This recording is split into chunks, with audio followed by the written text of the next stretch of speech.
Salamat kay Lord, no, sa opportunity po na ibinigay niya para makapag-share po sa inyo sa ganitong paraan, sa opportunity na pinagkaloob niya po.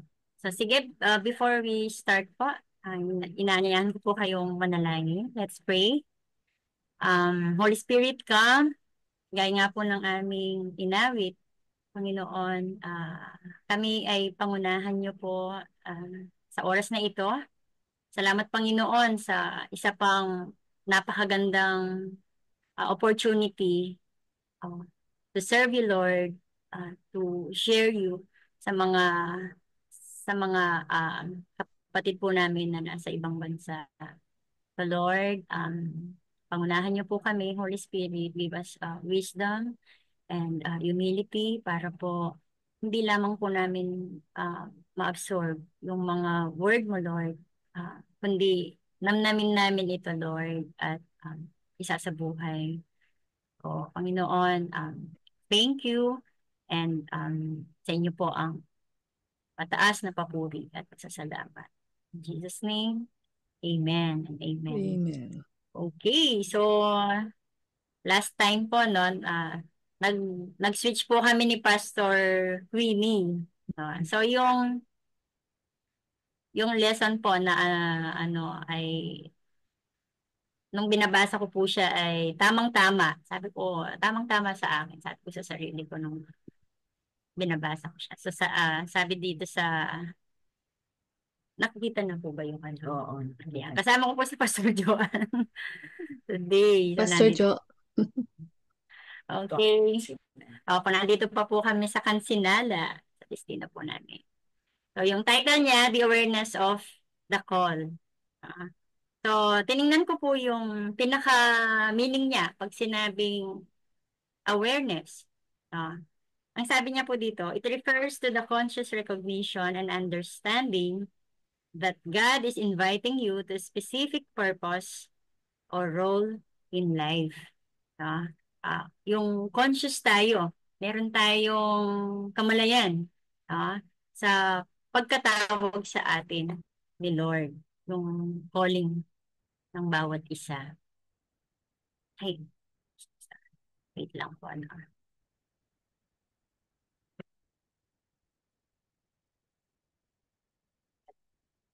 Ayan, ang sabi po sa 1 Corinthians chapter 9, verse 16. Sayin ko lang po.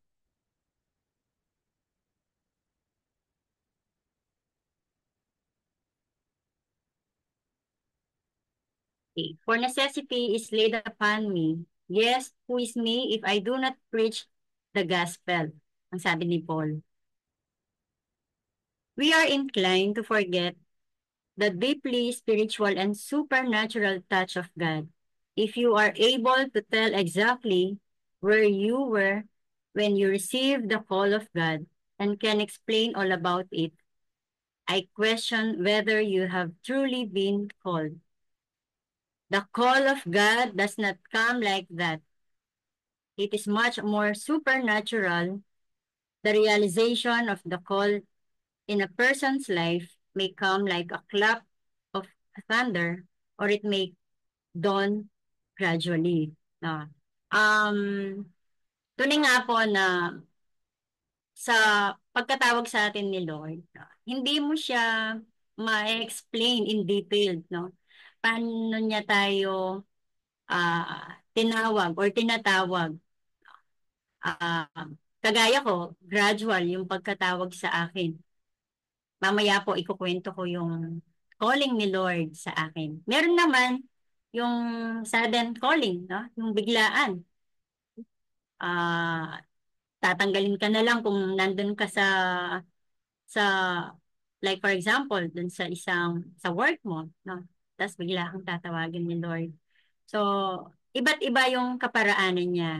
So, yung sa kanya is sinasabi nating supernatural. Okay? Pag supernatural siya, sabi niya dito, um,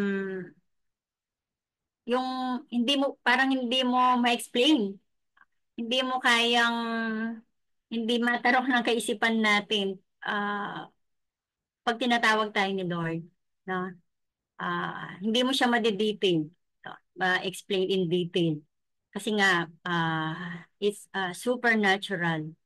Eh, Um, para po sa ating prayer point, uh, let us ask the Holy Spirit to lead and guide us so that we will really be aware of the supernatural call of God. No? So hilingin natin kay Holy Spirit na tayo ay pangunahan niya uh, para magkaroon tayo ng awareness, no? Personally, dun sa supernatural call of God. Sige po, sino po yung pwedeng mag-pray dito sa ating unang prayer point? Si Ate Finet. Sige, Ate Finet. Okay, sige po, tayo po ay manalangin at tayo ay dumulog sa ating Panginoon. Let's be in the presence of God by the power of the Holy Spirit, and let us just open our hearts and minds to Him right now. Hallelujah. Father God, maraming salamat, Panginoon, Lord, for this moment of becoming aware, Panginoon, na indeed there is a call from you para po sa bawat isa sa amin, oh God. You said in your words, Lord, that we did not choose you, but you have chosen us, Lord. At ikaw, Panginoon, Lord, ang tumawag sa amin. Help us, Panginoon, Lord, to truly listen to that call and to truly answer, oh God, na kung sa amin lang, Panginoon, it's really it can be impossible dahil madami po kaming ibang mga bagay, Lord, na nais bigyan ng panahon, pagtuunan ng pansin. And but Lord, help us. And we're asking your Holy Spirit right now, Lord, to guide us, O God, and to lead us, Panginoon, upang tunay na magkaroon kami, O God, ng kamalayan, hindi lamang, Lord, na marinig namin, kundi higit sa lahat, Panginoon, ay we will be able to answer, makatugon kami, Panginoon, doon sa tawag mo na yon, oh God. So indeed, Panginoon, Lord, it it is beyond ourselves. We are so limited, but praise God that we have unlimited God and a supernatural God, and kaya kayo po ang help us to allow you to take control, full control of our lives. Thank you, Holy Spirit, and thank you, Lord. In Jesus' name, amen. Amen. But however quickly or slowly this awareness comes, it is always accompanied with an undercurrent, the supernatural, something that is inexpressible and produces a glow. No? Um, ito yung ito yung mararanasan natin. Or I believe naranasan niyo na din po. Nung magkaroon na tayo ng awareness, ah, ito yung calling sa akin ni Lord, no? Kumbaga magkakaroon ka ng sabi niya, magpo-produce ito ng glow from the inside out, no? Hindi lang yung parang magkakaroon ka ng kaliwanagan ba? Kaya pala, no? So, suddenly magkakaroon ng ito ay magpo-produce ng glow. Naalala natin si Moses, no? Nung umakyat siya sa Mount Sinai, nung nakita niya yung experience niya doon yung burning bush. And then pagbaba niya, ah nag-iba yung kanyang hitsura. Okay? Biglang nagkaroon ng glow. So ganun din po sa atin, no? Sabi niya nga dito, however quickly or slowly, this awareness comes, uh, magpo-produce ito ng talagang hindi lang ano po hindi lang pag na-experience natin yung kaliwanagan, no? Kaya pala, kaya pala hindi ako natuloy, kaya pala ganito, no? And then, dahil alam mo na kung ano yung, yun yung purpose ni Lord. No? Kumbaga, nagkakaroon tayo ng ano na-redirect tayo. Ganito pala siya. No? And then makikita sa atin, di ba pagka nakuha natin yung isang bagay or nag-gets natin, kunwari, no? Yung bang, tama, ganun pala. No? Merong, merong glue, no? Sa, sa, sa heart natin and sa panlabas nating no, sa physical ano natin appearance. Ang sabi po sa John chapter 15 verse 16, at any moment, the sudden awareness of this incalculable, supernatural, surprising call that has taken hold of your life may break through. I chose you. Ito yung pinaka magandang ano Hindi, pag sinabing calling, no, hindi tayo ang pumipili, no. Si Lord ang nagsasabi nito sa atin at any moment, no?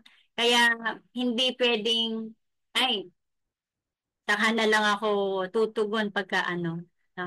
Ang sabi ni Lord, I chose you. So, doon pa lang para bang magkakaroon ka na ng kagalakan.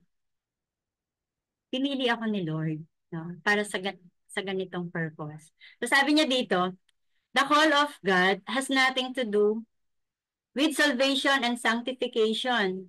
You are not called to preach the gospel because you are sanctified.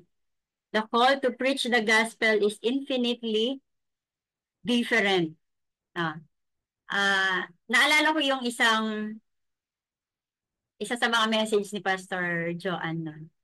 Bakit akong pinili? Bakit akong naging ah, pastor? Sa amin, ako yung kumbaga, black sheep sa family. So, sa pagtawag ni Lord sa atin, hindi, o yung pag ipipreach natin yung gospel, wag nating sasabihin, um, sino ba ako? No?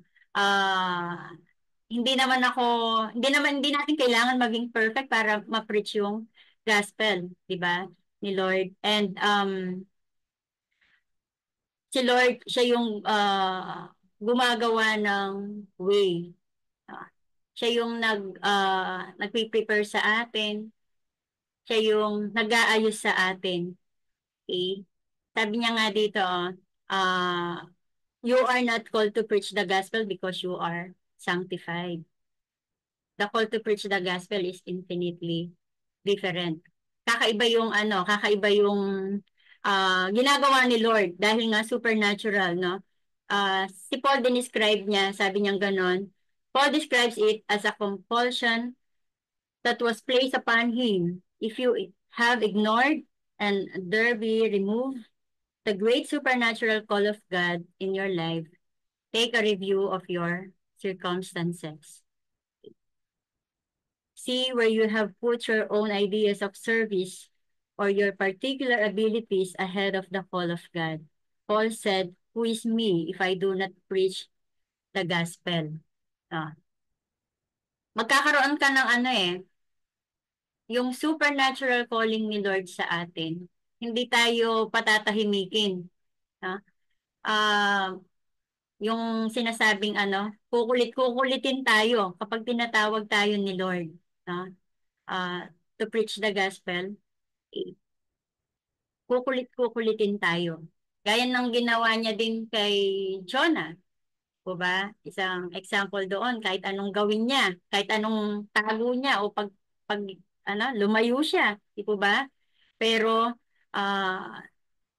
niredirect pa rin siya ni Lord. Hindi, preach the gospel.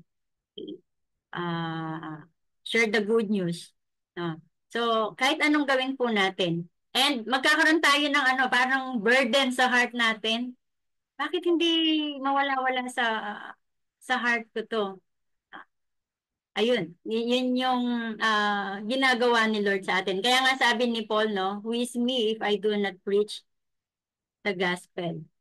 Ah, he had become aware of the call of God, and his compulsion to preach the gospel was so strong that nothing else was any longer even a competitor for his strength. No. Sige po, for our prayer point, let us ask the Holy Spirit to take us into a deeper level of obedience to the call to preach the gospel. Kung minsan ang dami-dami po nating reason. Hindi ako. Bakit ako? Ganito. No? Pero sabi nga, si Lord, pagka tinatawag tayo, no? Ang isa lang ang dapat nating dapat gawin, we must obey. No? So let us ask the Holy Spirit, no? Bigyan tayo ng deeper level of obedience. Uh, Sige, kausapin ko si Pastor Edmar para sa ating second prayer point. Sige po. Balik po. Pagka-pray po, no? Sige po. Alright, sige po. Let's pray. Holy Spirit, maraming salamat po because you truly led us, O God, to hear all this message, Panginoong Diyos. We are asking you, Holy Spirit, to take us into a deeper level of obedience in the name of Jesus. God, take away every stubbornness, take away every pride, take away every lies from the enemy that is trying to hovering our minds, Panginoon, na idinidikta ng Diablo in the name of Jesus. Oh Lord, I declare, hallelujah, let our minds and our hearts, Panginoon, be submissive to you in the name of Jesus. Holy Spirit, take over in the name of Jesus. Give us love, joy, peace, patience, kindness, goodness, gentleness, faithfulness, and self-control so that we can able to obey you wholeheartedly without any doubts in the name of Jesus. Holy Spirit, patuloy na manahan po kayo sa aming mga buhay at nais po namin na laging dumepende ayon sa inyong holy conviction, hindi po manangan sa aming mga karunungan at magkaroon pa ng pagiging double-minded. Teach us na maging grounded kami ng iyong mga salita as we take deep with the understanding and the revelation that comes from your Holy Spirit. I pray na maging magsumigaw, Panginoon, ang obedient heart namin, O Diyos. At wag po din na maging half-hearted din yung gagawin naming pag-obey, kundi maging wholehearted po ito with the help and the guidance and empowerment that comes from your Holy Spirit. That truly without you, we can't do anything. We can't obey you wholehearted. So we are asking your Holy Spirit to take over and take charge in our lives. May always be the center of Holy Spirit God. In the name of Jesus Christ, we pray. Amen. Amen. Amen. Thank you po. If a man or woman is called of God, it doesn't matter how difficult the circumstances may be. God orchestrates every force at work for his purpose in the end. If you will agree with God's purpose, he will bring not only your conscious level, but also all the deeper levels of your life, which you yourself cannot reach into perfect harmony. Ah, Um, Gusto ko pong i-share, sabi ko po kanina, i-share ko yung paano ako tinawag ni Lord. Ah, Nung high school pa po ako, ah, active po ako sa church. And ang sabi po ng isang pastor namin nung nakalistin, mag-deaconess ka, sabi niyang ganun. Ako, yung pagtanggi ko nun talaga namang, mag-deaconess ka para makapag-serve ka kay God. Ang sagot ko po nun, Pastor, sabi ko, pwede naman po ako mag-serve kay Lord, kahit hindi ako deaconess, di ba? Sabi ko ganun.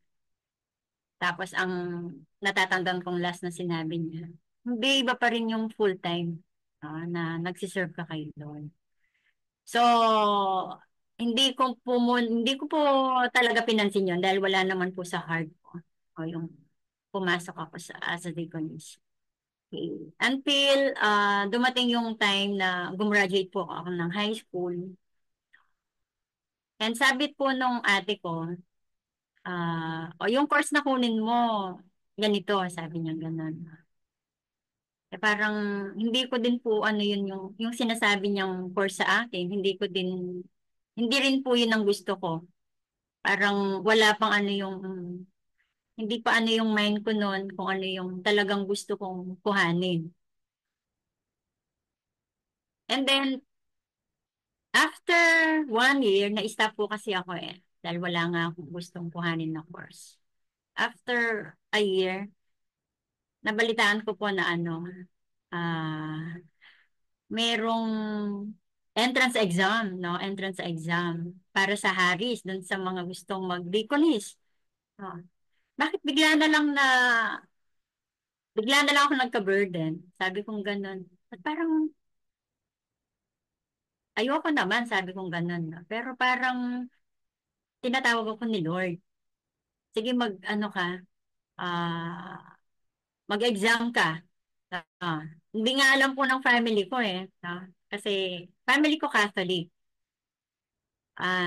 Pero hindi po nila ako binabawalan na mag-attend sa Methodist na.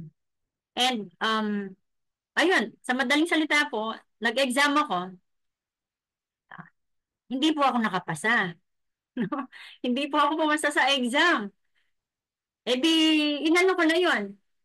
Hindi ko na po pinansin. Ilang months, no? Ay, hindi siguro talaga ako doon sa hari. Sabi kong ganun. Pero may nagpadala ng letter. No? Na sinasabi po doon na kahit hindi ka pumasa, sabi, tiningnan namin yung mga grades mo. So, qualified ka pa rin, gano'n, na pumasok sa Harris. O, yun na. So, yun, parang nabuhayan ulit ako. No? So, hindi ko pa makakalimutan ito nung second year. Anong tawag doon, Pastor? Pagka ano pa? Commission, no? Commissioning. Second year nun, yung gabi before ng commissioning po namin, a night before, parang naramdaman ko po yung init, kasi ang tawag po doon parang ikakasal ka. No? Yun yung parang ibibigay mo na talaga yung buong puso, buong buhay mo, no? Para kay Lord, saka sa ministry. And then, ang hindi ko pa makakalimutan na doon is yung mula sa paa ko, naramdaman ko po umaakyat yung init na hindi ko ma-explain talaga. No? Hindi ko po ma-explain bakit napuno ako ng naramdaman ko yung sobrang init na yon na ang sarap sa pakiramdam. Kaya nga nung kinabukasan nun, sobrang ready ako for commissioning. So, yun. Ngayon po, nasa 23 years na ako sa ministry. No? And thanking God, kasi sabi ko nga kanina, no, pagkatawag sa akin ni Lord is gradual. Um, kahit na, kumbaga sana, may edad na ako sa ministry. Mas ngayon ko pa lang, mas may pinapakita pa si Lord na mga bagay na hindi ko ginagawa before. No? Ah, like yung pag-one-to-one, no? Sa mga kids, usually, mga deaconesses, no? Yung ginagawa, tuturo ng choir, Sunday school, no? Pero meron pa pala, no? May ipapagawa pa pala si Lord. Kasi madalang lang ginagawa yun sa mga kids na wina-one-to-one sila. Ah, pinapakilala si Lord talaga.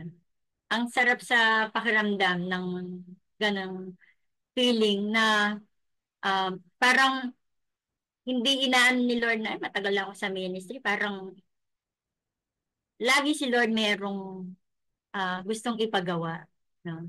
Parang sinasabi niyo, hindi ka pa tapos, kahit matagal ka na sa ministry, meron pa rin bagong ipapagawa. So, yun yung kagandahan nun yung ah, hindi ka man, sabi nga, no, we are not perfect. Okay? Ah, sino ba tayo? Sabi nga ni Paul. Pero, kung hindi natin ipipreach yung gospel, sino ang mawawalan? Tayo din po. Kung hindi tayo mag-o-obey at dun sa calling ni Lord, hindi si Lord ang mawawalan. Tayo. Ah. So, for our last prayer point, let us ask the Holy Spirit to make us humble so that we will agree with God's purpose. Sige, kausapin ko po si Pastor Jo. Hindi tayo sa last prayer. Holy Spirit, come and help us to be humble. Humility is so strange that the moment we know we are humble, it's gone. So we ask you to give us a new perspective of your calling for us to preach the gospel. I pray that magkaroon ng rhema sa amin that it is you who are calling us. So wala po sa prerogative namin yung saan, ano, madalas po ganun kami, saan, ano, kaya ko ba? Nakakalimutan namin, if it is your call, you are also able to equip us. Kagaya ni Moses, nung sabihin niya sa'yo na, ay, hindi siya pwedeng magsalita kasi nga, tattered tongue siya. Kinailangan pa niya si Aaron. May mga pagkakataon, Lord, na kala namin hindi namin kaya on our own. We tend to be forgetful that when you call us, kasama yung pangako mo. When you told the disciples to make disciples, sabi mo, lo, I will be with you until the end of age. Forgive us, Lord, kung ang dami naming reasonings at feeling namin, kami pa yung nagva-validate, valid ba yung reason o hindi. Kami rin ang nagsasabi anong edad kami mag-yes sa'yo to really preach the gospel. Kasi may mga kino-consider kami in life. Alam namin na temporary ang life and yet, our busyness is always rooted sa mga bagay na gusto naming magkaroon kami. Pero alam naman namin na everything is temporary. But when you look at our lives every day, God, it really does not reflect yung sinasabi namin na obedience to you. So God, I pray that you would make us humble. Yung maging totoo po sa amin yung thy will be done. When you are choosing us to preach, I pray maniwala din kami na hindi mo kami iiwanan and you will engineer circumstances so that hindi kami maging comfortable pero makita namin that you have the power and authority, you have the grace, you have what it takes so that the gospel, the good news, the saving work of your Son Jesus will be done through us. Melt our pride, God. Tanggalin mo po yung mga prideful attitude namin, prideful way of making decisions. Tanggalin mo po kami sa comfort zones namin. Preaching the gospel requires a lot of crying out to you, a lot of prayers, a lot of studies, a lot of reading, a lot of dying to self. It's so uncomfortable, Lord, privately to preach the gospel. It takes a lot of private dying to self so that there would be public confidence in preaching the word. Nevertheless, God, if we say no to you, sabi nga ni Paul, woe to me if I do not preach the gospel. So help us to be humble so that we will not only embrace your resurrection, but we will be reminded of your death that involves sacrifice. I ask you, Holy Spirit, to come and make us humble. so that we can really be aware of your call for us to preach the gospel. This is our prayer in Jesus' name. Amen.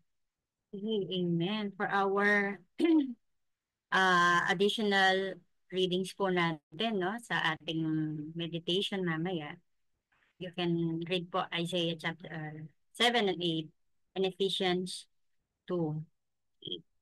So, according sa wisdom from Oswald Chambers, ang sabi niya po dito, wherever the providence of God may dump us down, in a slum, in a shop, in the desert, we have to labor along the line of His direction. Never allow this thought, I am of no use where I am, because you certainly can be of no use where you are not.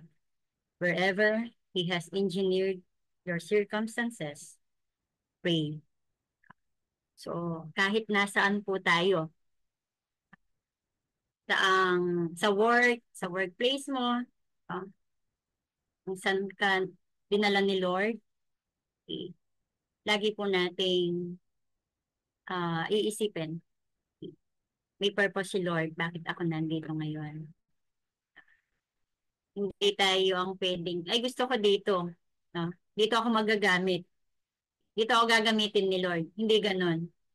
Dinadala tayo ni Lord kung saan niya gusto at alam niya po na tayo ay magagamit doon. So never daw po natin iisipin na hindi naman ako magagamit dito.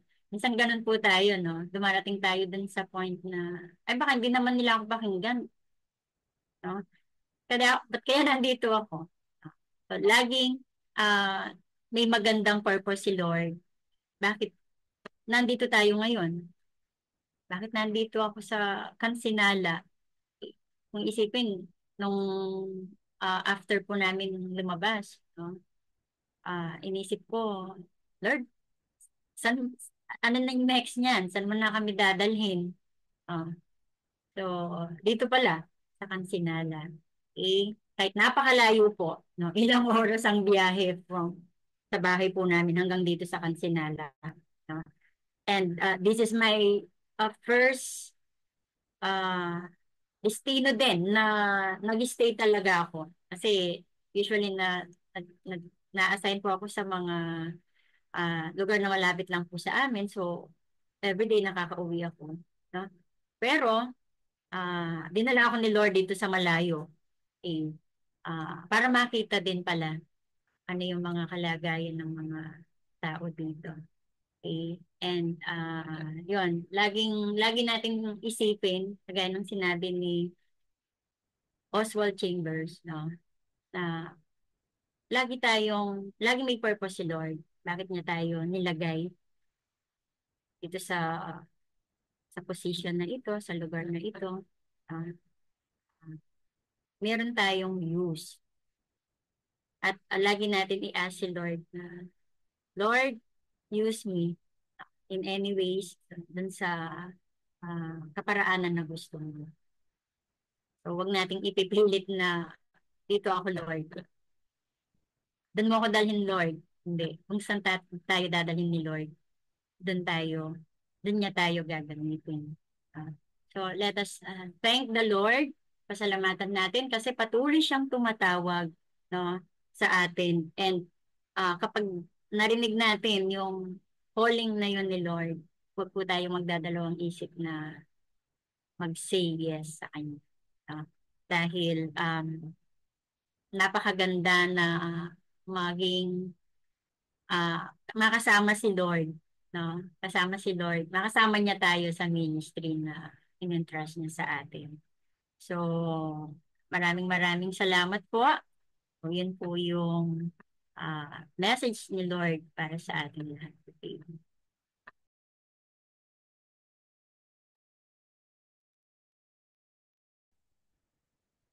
Amen, amen. Wow, praise be to God for that powerful sharing. And thank you, Deaconess Jeng, for the testimony as well. Nakaka-inspire and nakaka-encourage po. And indeed, kung minsan nga, we are all in different places, di ba mga kapatid? Tayo na binigyan ng pagkakataon ng Panginoon na pumunta sa ibang bansa at manirahan. And I believe dumating po sa atin yung yun nga yung point na magtatanong talaga, Lord, bakit dito mo ako dinala, 'di ba? And so yes, there is a purpose. God has a purpose, and it's up to us to discover that. Kaya nga exciting, 'di ba, ang buhay ng isang Kristiyano, ang buhay sa ating Panginoon, because it's an everyday discovery, yung calling niya sa atin. At minsan tinatawag na tayo ng Panginoon, pero maybe we are not, wala pa yung awareness. And so yun nga, kaya ang ganda nung message na ito na to ask the Holy Spirit to make us aware, di ba? Sa pagtawag ng ating Panginoon, wherever we are and whoever we are. Si Lord ang may ano nun, ang may plano, and tayo po ay our task is to obey and to do and to follow kung ano po yung kalooban niya at pagtawag niya sa atin. So indeed, we give all the glory to God, and thank you again, Jack, for obeying the Holy Spirit to bring God's message to us this morning. Okay, so mga kapatid, with that in mind, let us now go to our the next part of our gathering, and that is our prayer time.